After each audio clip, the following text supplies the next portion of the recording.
So I'm speaking for the record as somebody who, at this point in time in my life, even with a government that I'm deeply suspicious of at the minute, does not have a problem with compulsory ID cards for everybody in the country.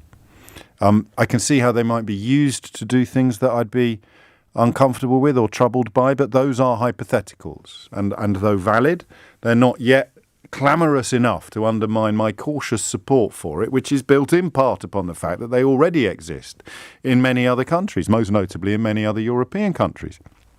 I think in Belgium, you're required to carry it at all times. And I know that civil liberties arguments that didn't land very heavily on me in my younger days now do, because just because you don't think this government would use a measure it introduces for evil doesn't mean that a future government might use the same measures previously introduced for evil. And if they do, it's your fault for waving them through when you didn't think the government that introduced them was going to use them for evil in the future. But even against that backdrop, I think I'd be comfortable with compulsory ID cards. It is simply a document that confirms your residence here. That's how I see it. That's the first thing you can pick apart, like a rotten tomato, should you so desire, but in all the usual ways. 0345 606 0973. Here you go. I've been here as well. James, I'm a student. I carry my ID everywhere. To buy a drink in a pub. So whether you're trying to prove that you're over 18 or whether you're trying to prove that you're a student in order to avail yourself of generous discounts in various hostelries and restaurants, I don't know. So there's all that there.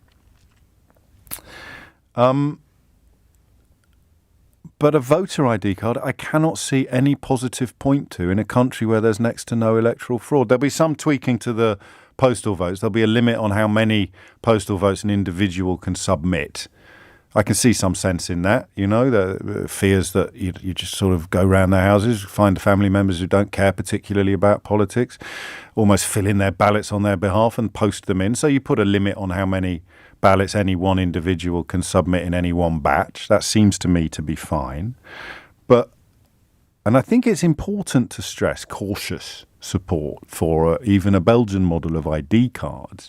When I say to you, I cannot think of any rationale for voter ID cards that isn't at best suspicious and at worst downright sinister. Okay, final caveat. If they're free and they're sent automatically to everybody who's eligible, almost all of my reservations disappear.